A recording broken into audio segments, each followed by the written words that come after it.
Chapter 3. Georgie had only just come down to breakfast, and had not yet opened his Times one morning at the end of this hectic week, when the telephone bell rang. Lucia had not been seen at all the day before, and he had a distinct premonition, though he had not time to write it down, that this was she. It was, and her voice sounded very brisk and playful. "Is that Georgino?" she said. "Is that oo, Georgie?" Georgie had another premonition, stronger than the first. "Yes, it's me," he said. "Georgie, is oo coming round to say ta-ta to poor Lucia and Peppino?" she said. "I knew it," thought Georgie. "What? Are you going away?" he asked. "Yes, I told you the other night," said Lucia in a great hurry, "when you were doing crosswords, you and Peppino. Sure, I did. Perhaps you weren't attending. But no, you never told me," said Georgie firmly. "How cross oo sounds! But come round, Georgie, about 11, and have ickle chat. We're going to be very stravy and motor up, and perhaps keep the motor for a day or two." "And when are you coming back?" asked Georgie. "Not quite settled," said Lucia brightly. "There's a lot of biz for poor Peppino. Can't quite tell how long it will take." 11, then?" Georgie had hardly replaced the receiver when there came a series of bangs and rings at his front door, and Rizholm, coming from the kitchen with his dish of bacon in one hand, turned to open it. It was only de Vere, with a copy of the Times in her hand. "With Mrs. Quantock's compliments," said de Vere, "and would Mr. Pilson look at the paragraph she has marked and send it back? Mrs. Quantock will see him whenever he comes round." "That all?" said Rizholm, rather crossly. "What did you want to knock the house down for, then?" De Vere vouchsafed no reply, but turned slowly in her high-heeled shoes and regarded the prospect. Georgie also had come into the hall at this battering summons, and Rizholm gave him the paper. There were a large blue pencil mark and several notes of exclamation opposite a short paragraph. Quote, "Mr. and Mrs. Philip Lucas will arrive today from the Hurst, Rizholm, at 25 Brompton Square." Unquote. "No," said Georgie. "Tell Mrs. Quantock I'll look in after breakfast." And he hurried back and opened his copy of the Times to see if it were the same there. It was. There was no misprint, nor can any other interpretation be attached to it. Though he knew the fact already, print seemed to bring it home. Print also disclosed the further fact that Lucia must have settled everything, at least before the Morning Post yesterday, or this paragraph could never have appeared today.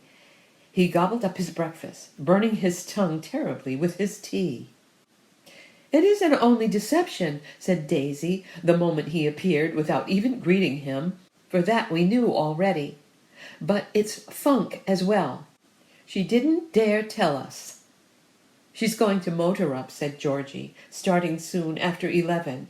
She's just asked me to come and say goodbye."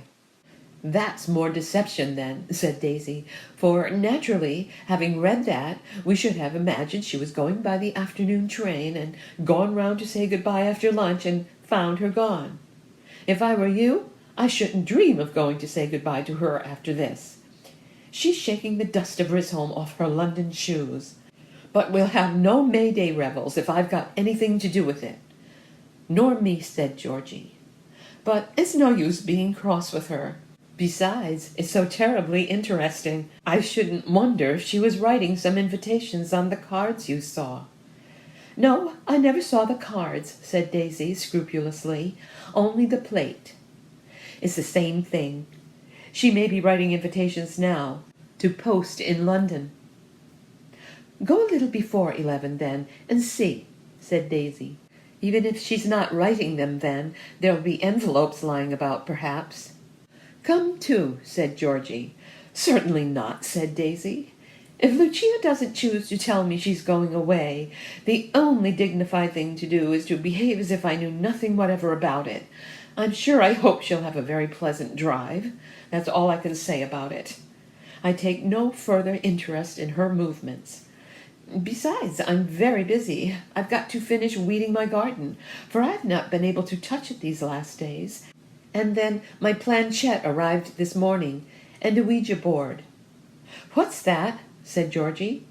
"A sort of planchette, but much more powerful. Only it takes longer, as it points at letters instead of writing," said Daisy.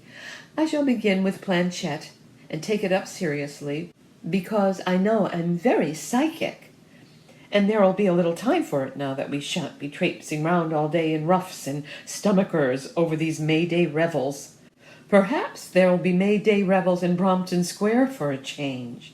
I shouldn't wonder.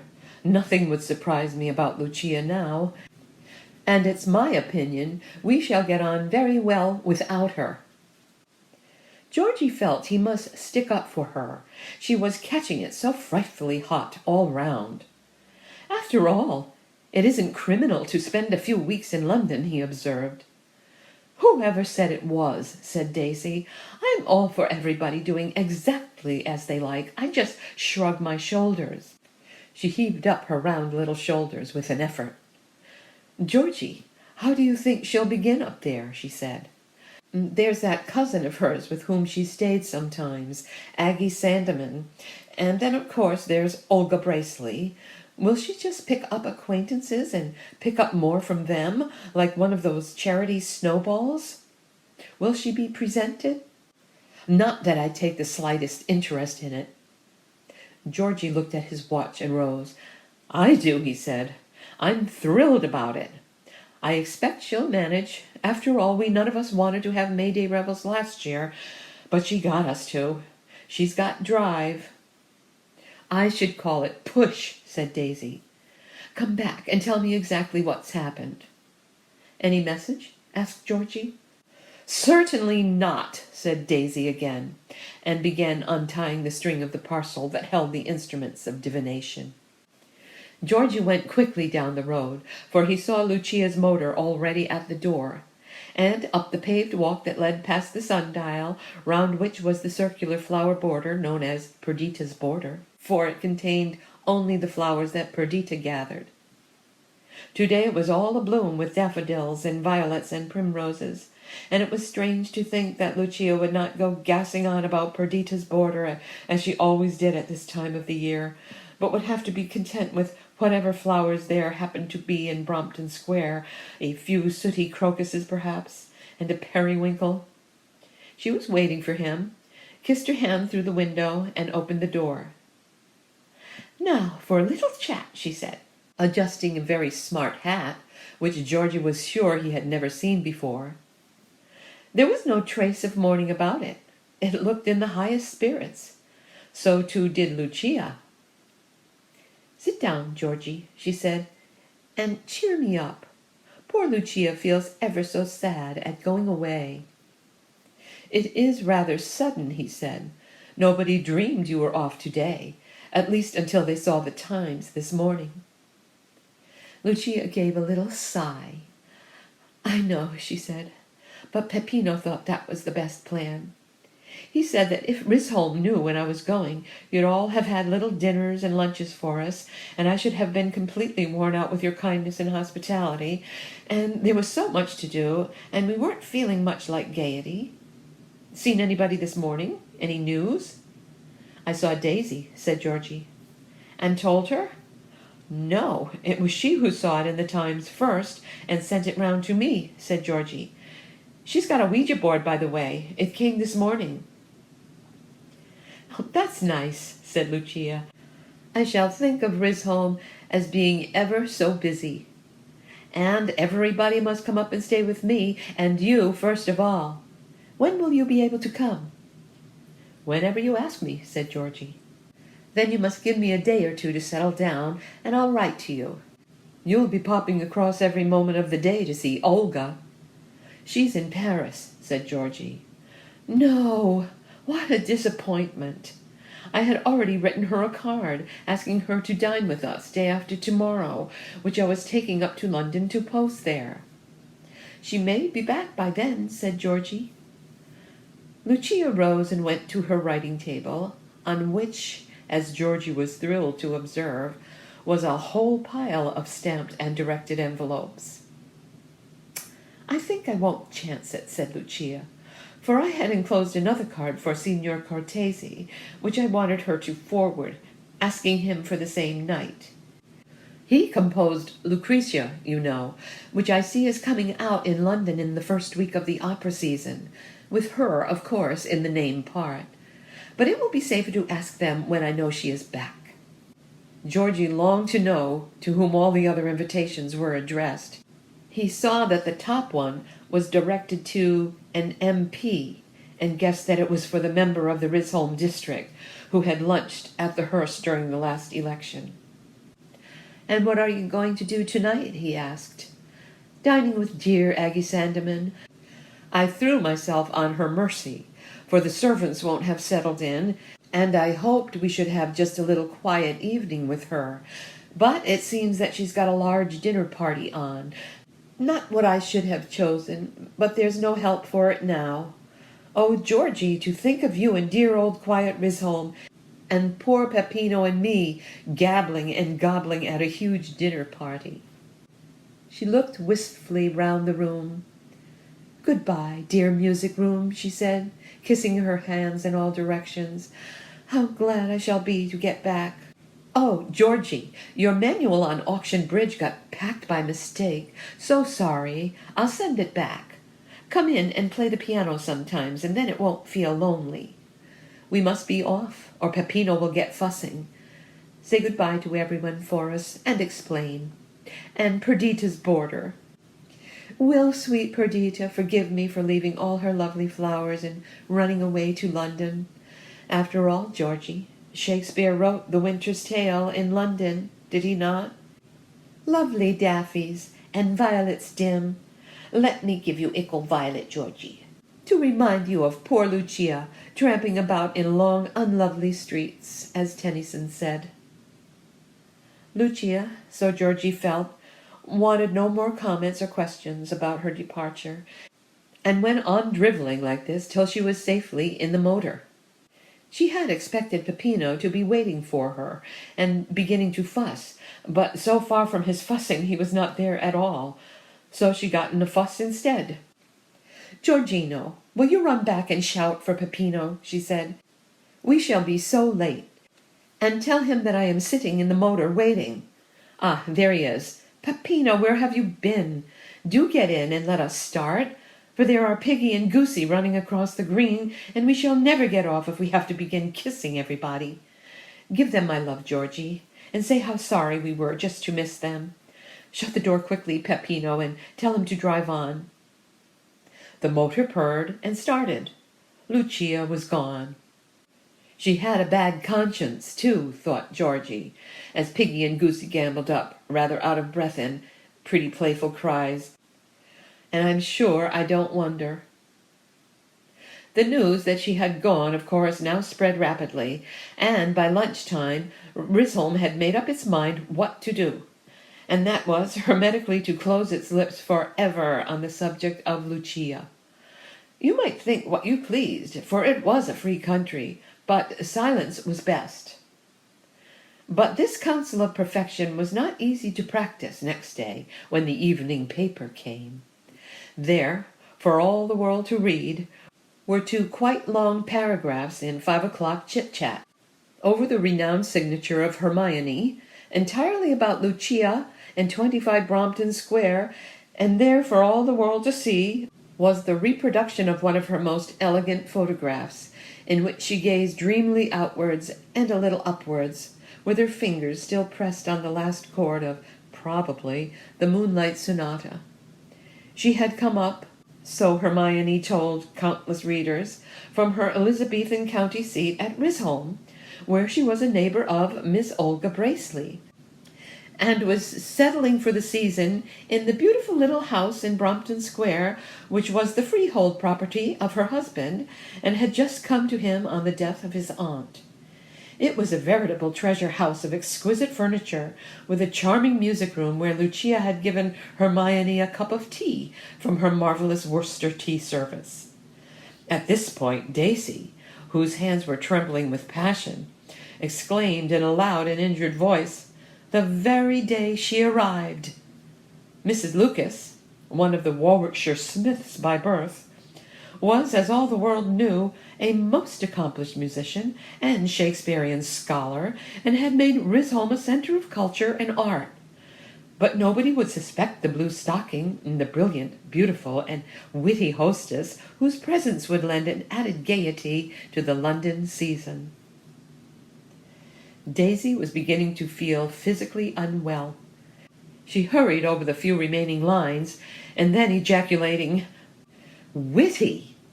Beautiful!" sent De Vere across to George's with the paper, bidding him to return it, as she hadn't finished with it, but she thought he ought to know. Georgie read it through, and with admirable self-restraint, sent Foljambe back with it, and a message of thanks, nothing more, to Mrs. Quantock for the loan of it.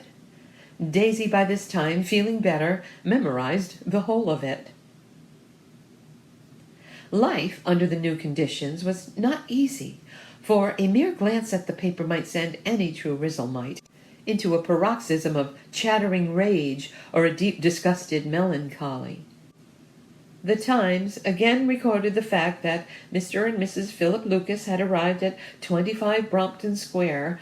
There was another terrible paragraph headed "Dinner," stating that Mrs. Sandeman entertained the following to dinner.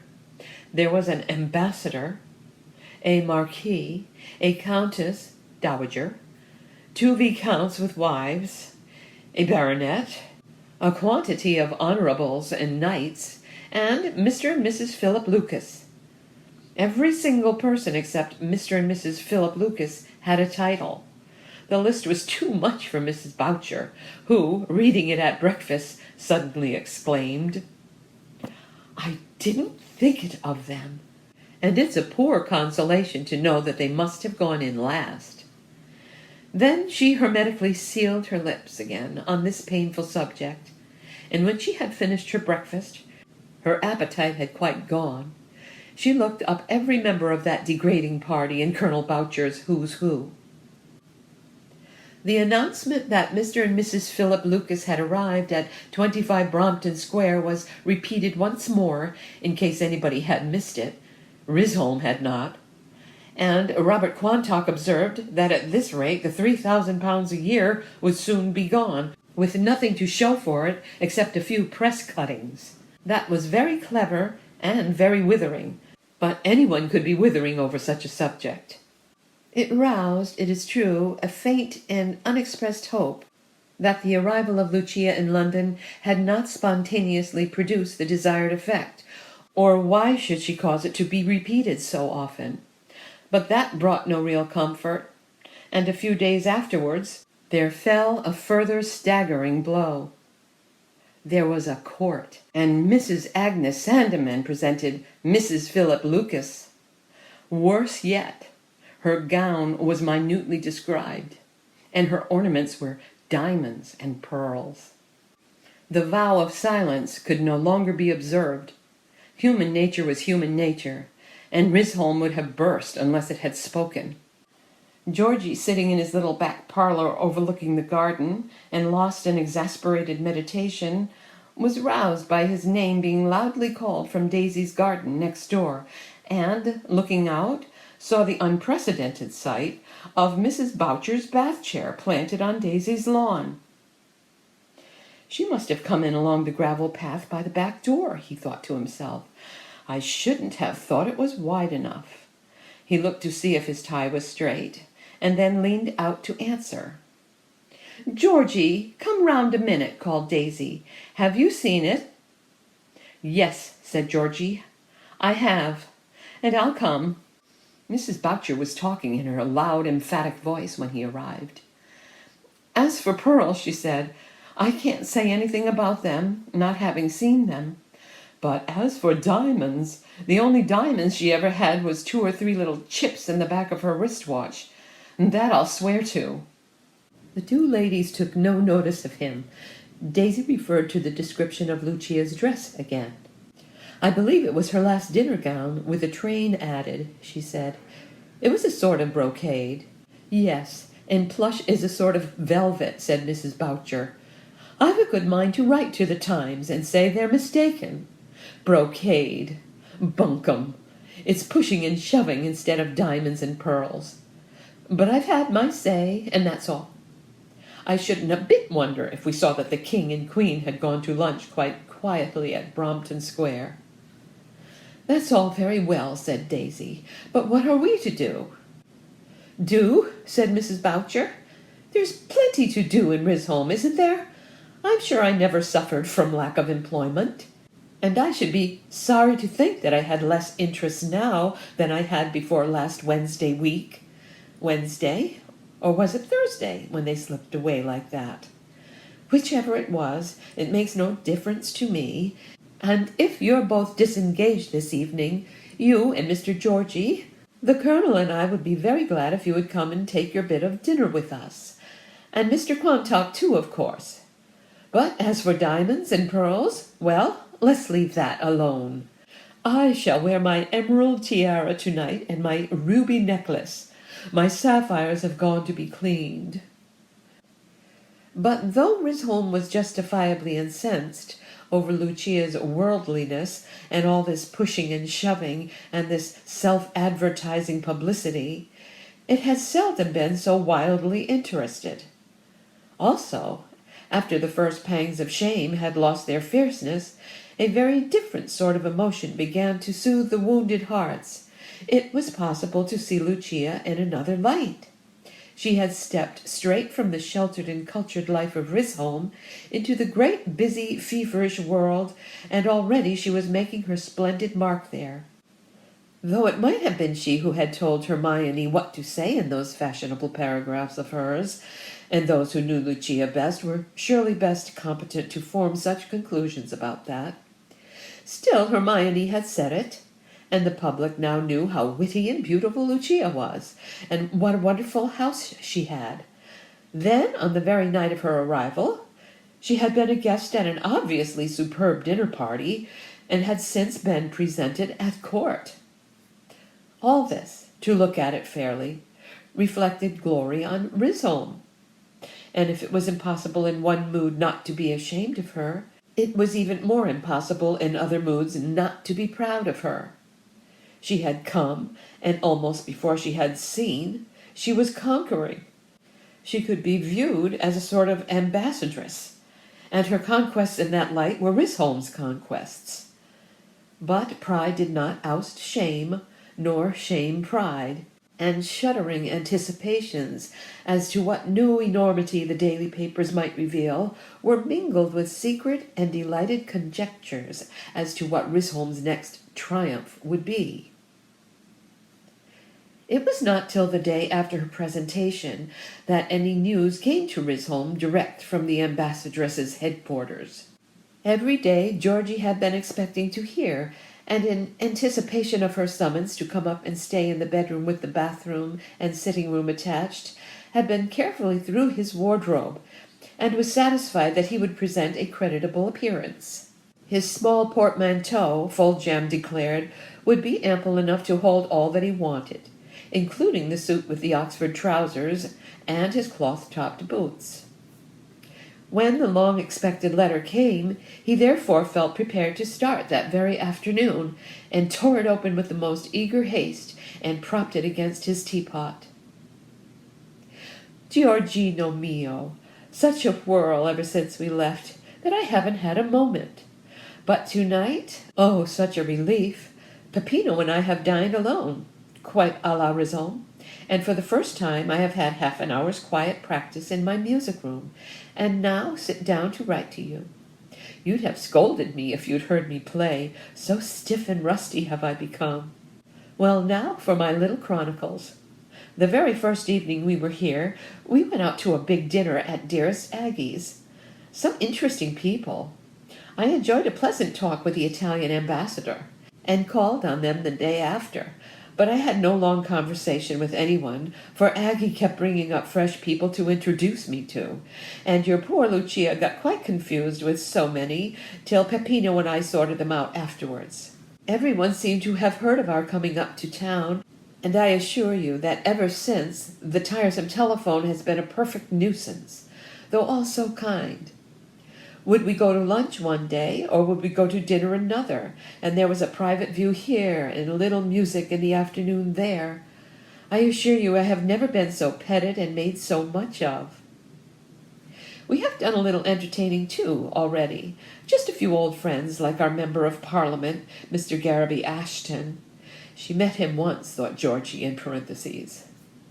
He insisted also on our going to tea with him at the House of Commons. I knew that would interest Peppino, for he's becoming quite a politician. And so we went. Tea on the terrace, and a pleasant little chat with the Prime Minister, who came and sat at our table for ever so long. How I wanted you to be there and make a sketch of the Thames, such the sort of view you do so beautifully. Wonderful river. And I repeated to myself, sweet Thames, run softly till I end my song. Then such a scurry to get back to dine somewhere or other and go to a play. Then dearest Aggie, such a good soul, had set her heart on presenting me, and I couldn't disappoint her. Did you see the description of my dress? How annoyed I was that it appeared in the paper. So vulgar, all that sort of thing, and you know how I hate publicity. But they tell me I must just put up with it and not mind. The house is getting into order, but there are lots of little changes and furbishings up to be done before I venture to show it to anyone as critical as you, Georgino. How you would scream at the carpet in the dining room. I know it would give you indigestion.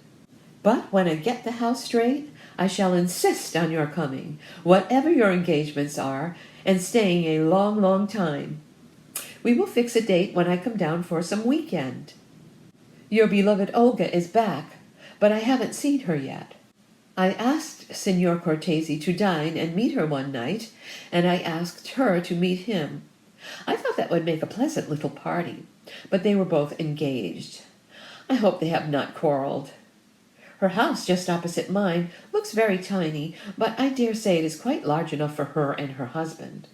She sings at the opening night of the opera next week in Lucrezia. I must manage to go, even if I can only look in for an act or two. Peppino, so extravagant of him, has taken a box for 2 nights in the week. It is his birthday present to me, so I couldn't scold the dear. And after all, we shall give a great deal of pleasure to friends by letting them have it when we do not want it ourselves. Love to everybody at dear Rizholm. I feel quite like an exile, and sometimes I long for its sweet peace and quietness. But there is no doubt that London suits Peppino very well, and I must make the best of this incessant hustle. I had hoped to get down for next Sunday, but Mrs. Garraby Ashton, I hear he will certainly be raised to the peerage when his birthday honors come out, has made a point of our spending it with them. Good night, dear Georgino. Me so sleepy. Georgie swallowed this letter at a gulp, and then, beginning again, took it in sips. At first he gave him an impression of someone wholly unlike her, but when sipped, every sentence seemed wonderfully characteristic. She was not adapting herself to new circumstances. She was adapting new circumstances to herself, with all her old ingenuity and success, and with all her invincible energy. True, you had sometimes to read between the lines, and divide everything by about 3 in order to allow for exaggerations, and when Lucia spoke of not disappointing dearest Aggie, who had set her heart on presenting her at court, or of Mrs. Garraby Ashton making a point of her going down for the weekend which she had intended to spend at Rizholm, Georgie only had to remember how she had been forced, so she said, to be queen at those May Day revels. By sheer power of will she had made each of them become a Robin Hood or a Maid Marian or whatever it was, and then, when she had got them all at work, she said it was she who was being worked to death over their May Day revels. They had forced her to organize them. They had insisted that she should be queen, and lead the dances, and sing louder than anybody, and be crowned and curtsied to.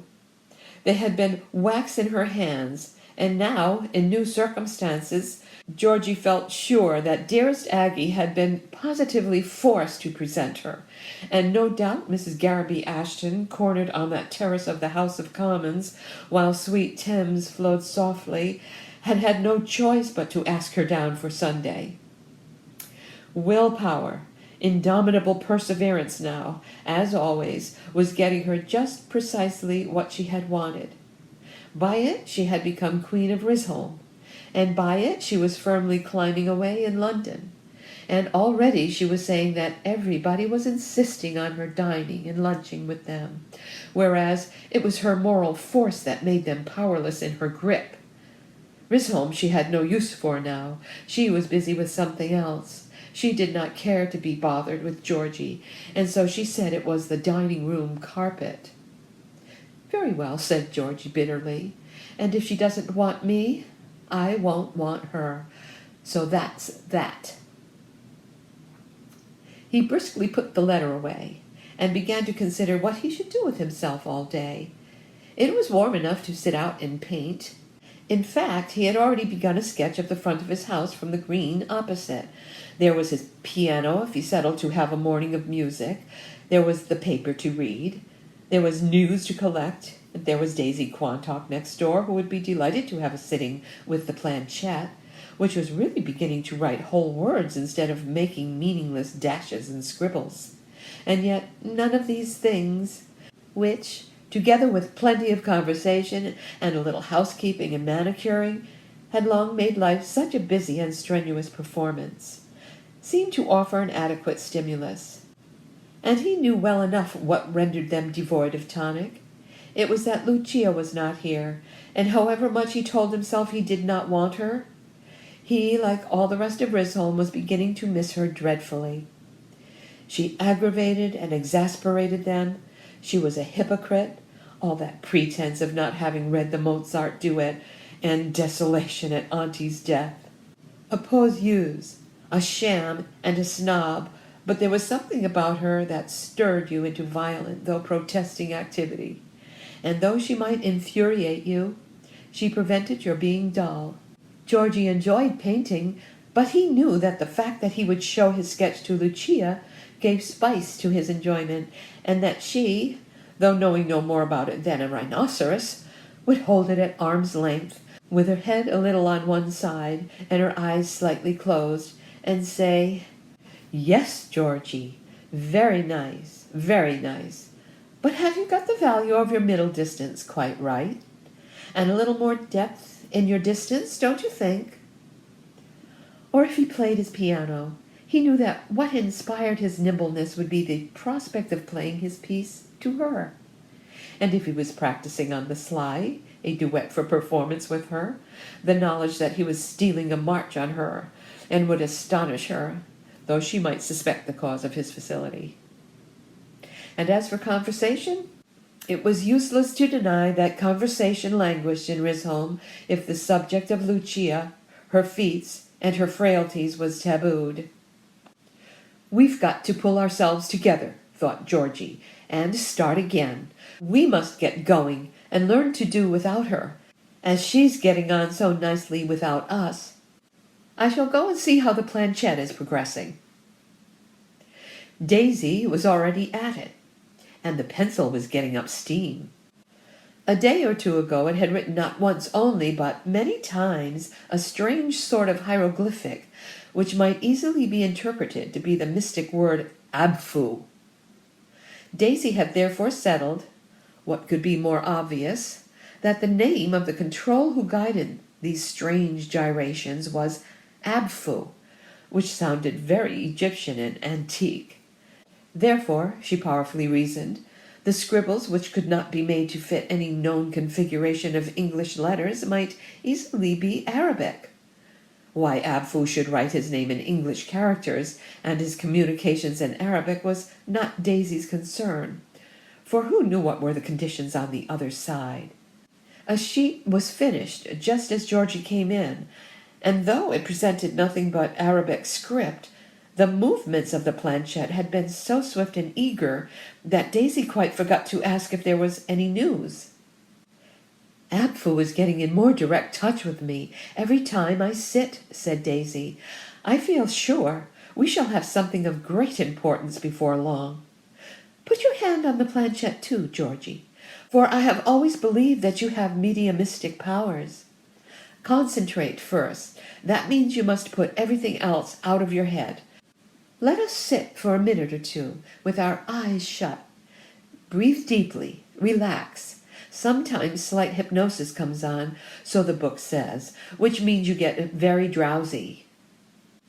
There was silence for a few moments. Georgie wanted to tell Daisy about Lucia's letter, but that would certainly interrupt Abfu, so he drew up a chair, and after laying his hand on Daisy's, closed his eyes and breathed deeply. And then suddenly the most extraordinary things began to happen. The planchette trembled. It vibrated like a kettle on the boil, and began to skate about the paper. He had no idea what his antic motions meant. He only knew that it was writing something. Arabic, perhaps, but something firm and decided. It seemed to him that, so far from aiding its movement, he almost, to be on the safe side, checked it. He opened his eyes, for it was impossible not to want to watch this manifestation of psychic force, and also he wished to be sure, though he had no real suspicions on the subject, that his collaborator was not, to put it coarsely, pushing. Exactly the same train of thought was passing in Daisy's mind, and she opened her eyes too. "Georgie, my hand is positively being dragged about," she said excitedly. "If anything, I try to resist." "Mine too. So do I," said Georgie. "It's too wonderful. Do you suppose it's Arabic still?" The pencil gave a great dash and stopped. "It isn't Arabic," said Daisy, as she examined the message.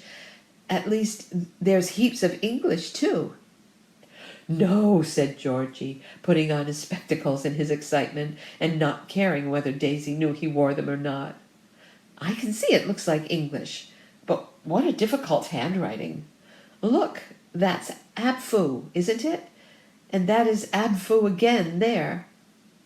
They bent their heads over the script. "There's an L," cried Daisy. "And there it is again.